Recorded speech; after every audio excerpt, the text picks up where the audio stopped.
Hello, ഇന്നൊരു lazy but BC morning ആയിരുന്നു കേട്ടോ.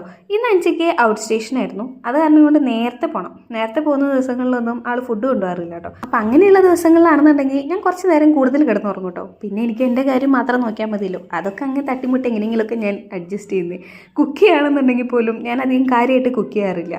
എനിക്ക് എന്തെങ്കിലും ഈ പയർ, കടല, മുതിരപ്പരിപ്പ് അങ്ങനെ എന്തെങ്കിലുമുള്ള സാധനങ്ങൾ ഉപ്പേരിയൊക്കെ ആക്കിയിട്ടാണ് ഞാൻ ഉച്ചയ്ക്ക് കൊണ്ടുപോകാറ് കേട്ടോ. ഞാൻ മുൻപത്തെ വീഡിയോസിലൊക്കെ പറഞ്ഞിട്ടുണ്ട്, എനിക്ക് ആരെങ്കിലും കൂടെ ഉണ്ടെങ്കിലാണ് അവർക്ക് വെച്ച് കൊടുക്കാൻ, അവർക്ക് വിളമ്പി കൊടുക്കാൻ, അവരുടെ കൂടെ ഒക്കെ ഇരുന്ന് കഴിക്കാൻ എനിക്ക് ഭയങ്കര ഇഷ്ടം. ഞാൻ എന്നെ തന്നെ ട്രീറ്റ് ചെയ്യുന്നതിൽ ഞാൻ കുറച്ച് വീക്കാണ് കേട്ടോ. ഇന്നിപ്പോൾ മൺഡേ ആയതുകൊണ്ട് തന്നെ രാവിലെ എഴുന്നേറ്റപ്പോൾ ചെറിയൊരു മടിയോട് കൂടിയിട്ടാണ് എഴുന്നേറ്റത് കേട്ടോ. അതിൻ്റെ ഇടയിൽ കൂടെ വീഡിയോയും കൂടെ ഷൂട്ട് ചെയ്യുന്ന കാരണം കൊണ്ട് കുറച്ച് ബിസി മോർണിംഗ് ആയിപ്പോയേ. പിന്നെ ഞാൻ വിചാരിച്ചു ഫുഡ് ഉണ്ടാക്കുന്നതിൻ്റെ ഇടയിൽ കൂടെ, ലഞ്ച് ഉണ്ടാക്കുന്നതിൻ്റെ ഇടയിൽ കൂടെ ബ്രേക്ക്ഫാസ്റ്റൊക്കെ ഉണ്ടാക്കി കഴിക്കാമെന്ന്. ഇല്ലെങ്കിൽ ഞാൻ ഒന്നും കൂടെ നേരം വൈകുമെന്ന് എനിക്ക് മനസ്സിലായി. അങ്ങനെ ഫുഡ് ഉണ്ടാക്കലൊക്കെ കഴിഞ്ഞ് നേരെ പോയിട്ട് കുളിച്ച് റെഡിയായി പാക്ക് ചെയ്തൊക്കെ പോവുകയാണ്. അപ്പോൾ ഇതായിരുന്നു ഇന്നത്തെ മോർണിംഗ്. അപ്പോൾ അടുത്ത വീഡിയോ കാണാം.